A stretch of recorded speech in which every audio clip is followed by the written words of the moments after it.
My husband had a second Facebook account. I found it when he left his laptop open. He was engaged to someone else. I messaged her and said, "Hope you like double weddings. Mine's next month too." We arrived in the same dress. I'm 34 and live in Durham, North Carolina. I've been with Ryan for over a decade. 10 years. That's a lot of time to waste on someone who turned out to be a damn stranger. We met when I was 24 at a barbecue my coworker threw. Ryan was there helping set up because he was friends with her husband.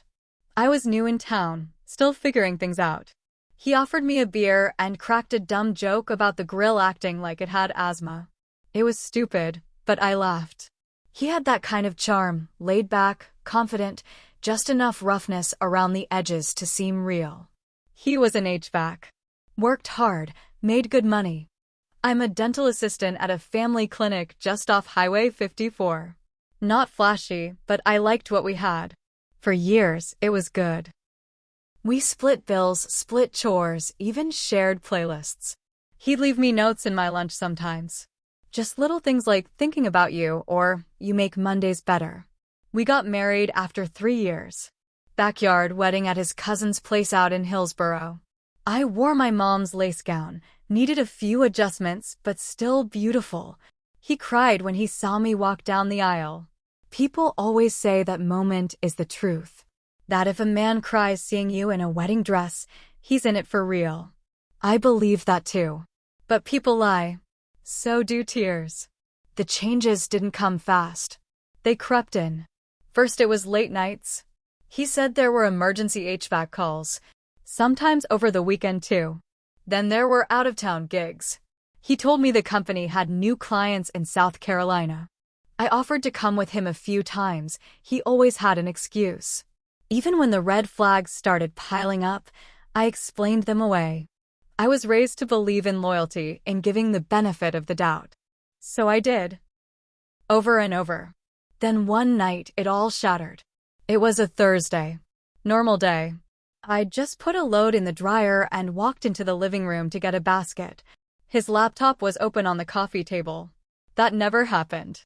Ryan always closed it when he was done. He was a little paranoid like that. I didn't even mean to look. My eyes just drifted. He had Facebook open. But something was off. The name said Ryan McAllister. That's not his last name.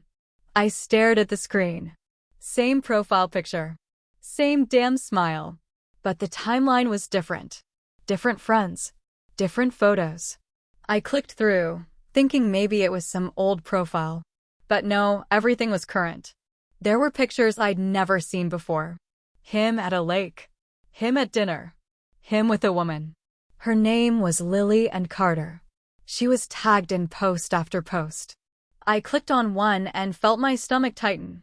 It was a selfie. Her hand on his chest, showing off a ring. The caption read, "Engaged to the love of my life." June 12th. Here we come. June 12th. My wedding anniversary is June 13th. I sat there for a long time. Couldn't move. Couldn't breathe right. Just stared at the screen while my world cracked down the middle. All the nights he said he was out fixing heating units. All the trips he said were work-related. All the distance he'd been putting between us for months. It made sense now. It made me sick. I didn't cry. I went cold. I didn't wake him up or confront him. Not right then. I stared at that screen and made a decision. I was going to ruin him. Slowly, I used his fake Facebook account to send her a message. "Hope you like double weddings. Mine's next month too." I didn't expect her to respond right away. She didn't. I waited. Played the doting wife at home. Made dinner. Laughed at his dumb jokes. Slept next to him like nothing had changed. But inside, I was burning. 2 weeks later, she finally messaged back. "Who is this?" I sent her a photo from our wedding. Me and Ryan, cutting the cake. Her ring looked a lot like mine. Then I sent her a picture of our marriage license. Legal. Signed. Dated. Real. No response.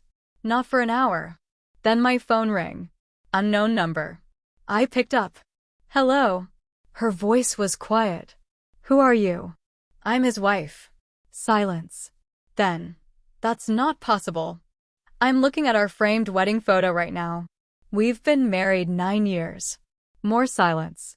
Then she started crying. I didn't hang up. She told me everything. How they met at a home improvement expo in Raleigh. How he said he was divorced. How they'd been together for almost a year. How he'd met her parents. How she'd already picked her wedding dress. I think it's the same dress, I said. Lace? Off the shoulder? Ivory? She went quiet again. Yeah, she whispered. How do you know? Because I still had mine in the closet. I could have stopped there. Could have let it all crash down naturally. But I didn't want natural.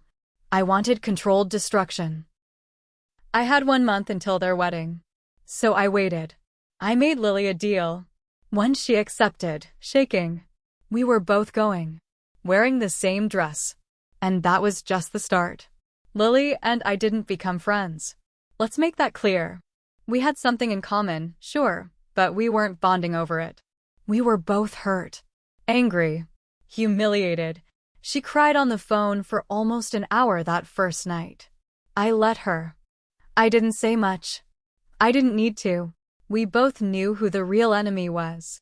Over the next few days, we talked more. Quietly. Secretly. Ryan didn't suspect a thing. He was planning her wedding while sleeping in my bed. I could hear him texting her in the bathroom with the water running like I wouldn't notice. I didn't say a word. I watched him carefully. One night, I asked, still working out of town next weekend? He nodded without looking up from his phone. Yup. Big job in Charleston. I smiled. Good. I was thinking of going to see my sister. I don't have a sister. That weekend, he left like he said he would. Packed a small bag and kissed me on the cheek like nothing was wrong. He even said, "Miss you already." I watched his car pull out of the driveway, then drove straight to Lily's place. She lived in a small apartment near Cary. She looked like she hadn't slept in days. She'd been crying again.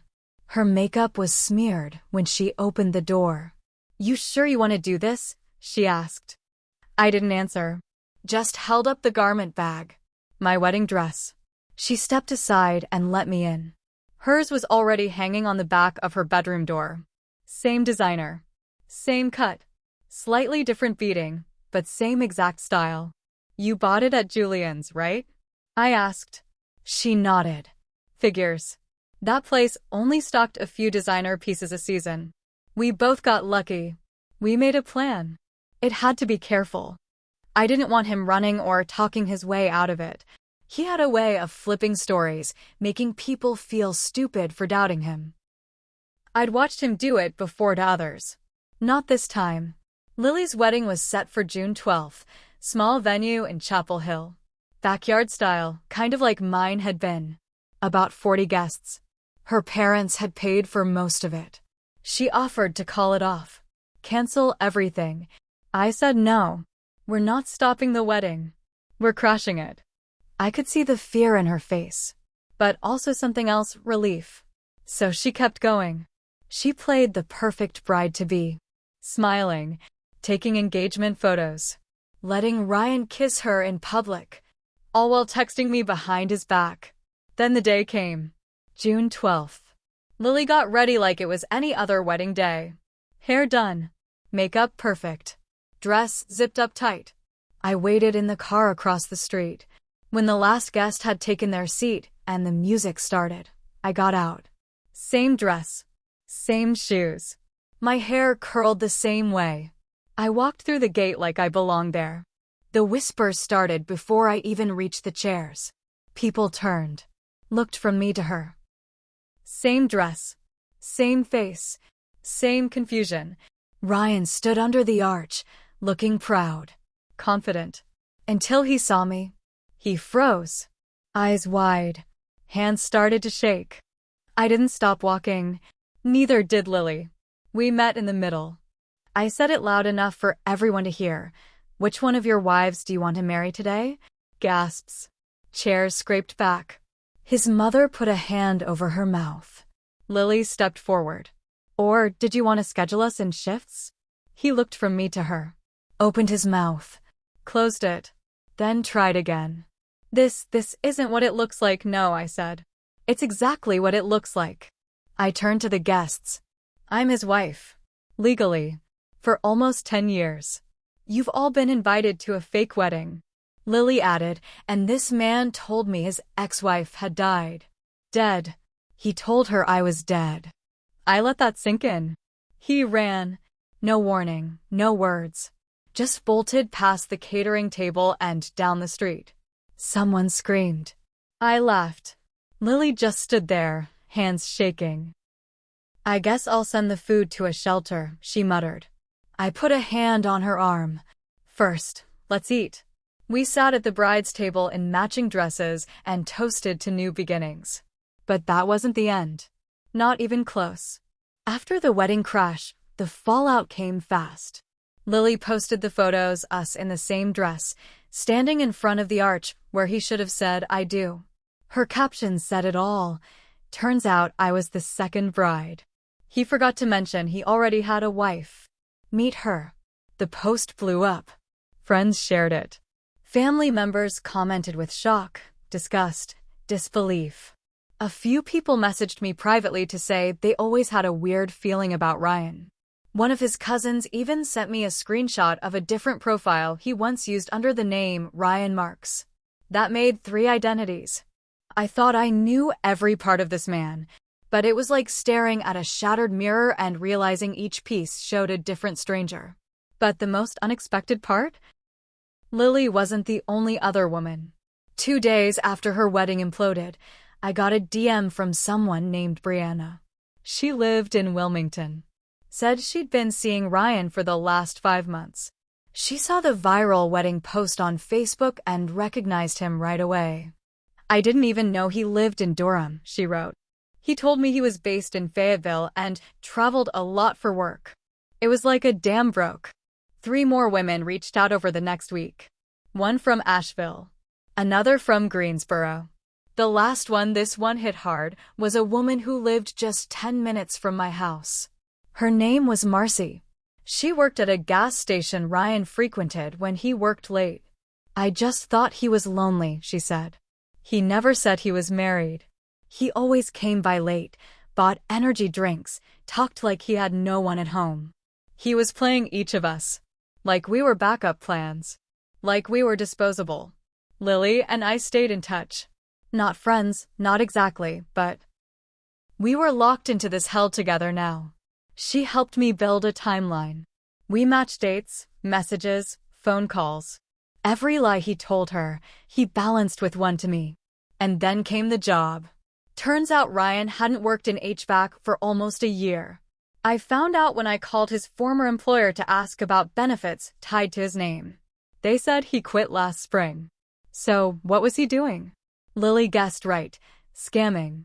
He'd been using his out-of-town jobs to stay with these other women. Borrowing money. Using their credit cards. One of them, Brianna, had even co-signed a lease for an apartment he never moved into. He told her it was for work and that he'd reimburse her. That's when I called the police. I handed them everything. Messages, photos, videos, the wedding crash footage, the different names he used. Even a voice recording of him admitting he wasn't honest with Lily while half-drunk on a voicemail. It was enough to start an investigation. But Ryan was gone. Just gone. His phone disconnected. His car abandoned in a hotel parking lot in South Carolina. No forwarding address. No bank activity under his real name, or the fake ones. He vanished like smoke. At first, I thought he was hiding. Then I realized he was running. And he'd probably done it before. That's when I made a decision. If the law couldn't bring him down, I would. I started calling every woman who had reached out. I asked them if they wanted to join me in filing a civil case. One by one, they said yes. Lily was the first to sign. Then Brianna. Then the others. 5 women. 1 liar. And 1 big lawsuit. But before the papers could be served, I got a call. From his mother. I need to talk to you, she said. Her voice was low. Nervous. I hadn't spoken to her in over a year. We were never close. But now she sounded scared. Ryan's here, she whispered. He showed up last night. He's not well. When Ryan's mother called, I froze. I had expected to hear from a lawyer, maybe the cops. Not her. Not the woman who used to call me sweetheart over Thanksgiving dinner and now barely looked me in the eye when things fell apart. He just walked in, she said. No warning. Looked like he hadn't slept in days. Said he needed a place to stay. I didn't know what to say. He knows what's going on? I asked. She hesitated. Some of it. He saw the video. The wedding thing. I think it rattled him. I clenched my teeth. Good.